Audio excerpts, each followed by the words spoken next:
Assalamualaikum warahmatullahi wabarakatuh. Kembali dalam mata kuliah matrikulasi Al-Quran 1, kita masuk pada pertemuan ke-11. Pertemuan ke-11 kita akan membahas tentang lam tafkhim dan lam tarkik. Dalam pemaparan materi ini silakan Anda simak dengan baik, Anda pahami dengan baik, untuk kemudian Anda mengerjakan kuis juga dengan baik dan maksimal. Dan jangan lupa poin 3 ini juga penting untuk mahasiswa. Anda melaksanakan praktek membaca yang direkam dalam voice note kemudian diunggah saat pelaksanaan kuis. Jangan lupa disimak juga pada aplikasi ini ya, untuk menambah wawasan atau untuk mentasjik. Kita masuk dalam pembahasan lam tafkhim. Apa itu lam tafkhim? Lam tafkhim disebut juga dengan lam mufakhamah. Jadi sama aja ya, mau sebut lam tafkhim, mau sebut lam mufakhamah, silahkan, dua-duanya benar. Yaitu harus membaca huruf lam pada lafal Allah itu dengan tebal, yaitu dengan mengangkat semua lidah dan menekankannya ke langit-langit atas sambil menekankan suara yang cukup kuat. Allah, Allah, Allah. Jadi bacanya tidak ringan, tidak tipis, tidak biasa-biasa aja, tapi tebal, berat. Allah.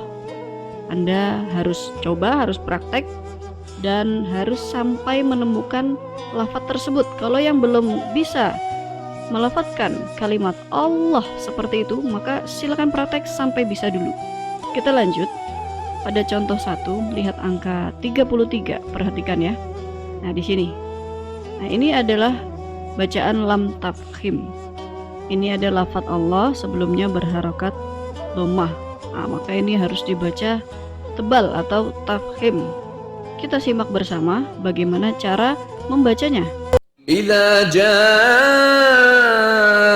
nasrullahi wal fath. Idza jaa nasrullahi wal fath. Idza jaa nasrullahi wal fath. Baik, seperti itu lam tafkhim, yaitu lam yang kita baca tebal atau berat, tidak biasa-biasa saja, juga tidak ringan. Silakan Anda praktekkan, kemudian jangan lupa ini juga sebagai tugas ya, direkam dalam voice note kemudian kirim saat pelaksanaan tugas kuis. Kita lanjutkan, masih ada contoh kedua. Perhatikan contoh kedua ini di angka 33. Masih angka yang sama. Oke, di sini ya.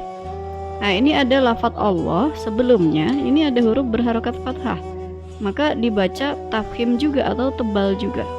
Bagaimana contoh membacanya? Kita simak bersama. Illa ma syaa Allah, innahu ya'lamul jahra wa ma yakhfa. Illa ma syaa Allah, innahu ya'lamul jahra wa ma yakhfa. Illa ma syaa Allah, innahu ya'lamul jahra wa ma yakhfa. Baik, seperti itu cara membaca lam tafkhim. Apabila Anda masih membaca lafaz Allah itu dengan seperti ini, Allah, Masya Allah. Kalau masih ada yang seperti itu, silakan Anda praktek sampai menemukan atau bisa melafadzkan kalimat sesuai dengan kaidah lam tafkhim. Allah, Masya Allah. Harus seperti itu, gitu ya. Jadi pesan saya, kalau masih melafadzkan dengan suara atau bunyi yang terdengar Allah, Allah, Allah, saya harus menekankan itu salah, maka silahkan Anda perbaiki dengan cara praktek. Tidak bisa kalau hanya diangen-angen, hanya diingat-ingat, dibayangkan, dibaca saja, tidak bisa. Harus dipraktekkan sampai Anda mampu bisa membunyikan lafaz Allah. Seperti itu ya, itu yang saya garis bawahi.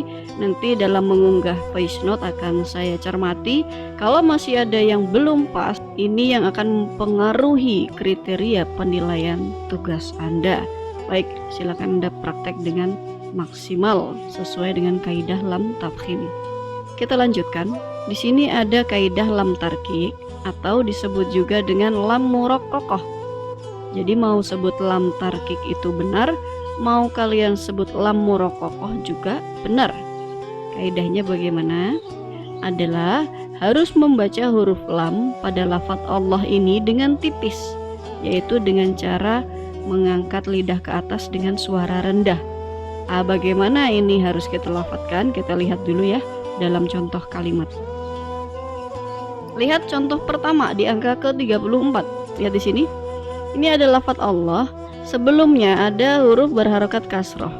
Jadi kalau sebelumnya huruf berharokat kasroh, nah di sini Anda membunyikannya tipis saja. Alhamdulillah, lillah ya, tipis ya. Ini adalah kaidah lam tarkik. Kita simak cara membacanya apabila sudah masuk dalam satu kalimat. Alhamdulillahi Rabbil Alamin. Alhamdulillahi Rabbil Alamin. Alhamdulillahi Rabbil Alamin. Baik, lafaz lam tarkik ini beda dengan yang sebelumnya. Maka silakan Anda praktekkan sesuai dengan ketentuan tugas mahasiswa, kemudian direkam dalam voice note dan unggah saat pelaksanaan kuis. Jangan sampai tertukar dan harus benar, karena lam tarkik ini sebelumnya berharokat kasroh. Kalau tafkhim sebelumnya berharokat fathah atau dhammah. Kita lihat contoh kedua. Masih di angka ke-34. Perhatikan di sini. Ada lafaz Allah lagi yang sebelumnya huruf berharokat kasroh. Kita simak bagaimana cara membacanya. وَرَأَيْتَ النَّاسَ يَدْخُلُونَ فِي دِينِ اللَّهِ أَفْوَاجًا وَرَأَيْتَ النَّاسَ يَدْخُلُونَ فِي دِينِ اللَّهِ أَفْوَاجًا وَرَأَيْتَ النَّاسَ يَدْخُلُونَ فِي دِينِ اللَّهِ أَفْوَاجًا. Baik, lam tarkik.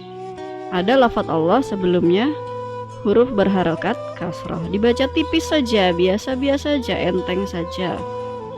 Alhamdulillah, saya kira juga sudah cukup jelas bagaimana perbedaan lam tafkhim dan lam tarkik. Apabila lam tafkhim, lafaz Allah sebelumnya berharokat dhammah atau fathah. Apabila lam tarkik, lafaz Allah sebelumnya berharokat kasroh. Silakan Anda praktekkan, coba melafadzkannya sesuai dengan kaidah yang sudah kita bahas. Semoga bermanfaat, semoga mampu mempraktekannya dalam membaca Al-Quran sehari-hari dengan baik dan benar. Wallahu muwaffiq ila aqwamit thoriq. Wassalamualaikum warahmatullahi wabarakatuh.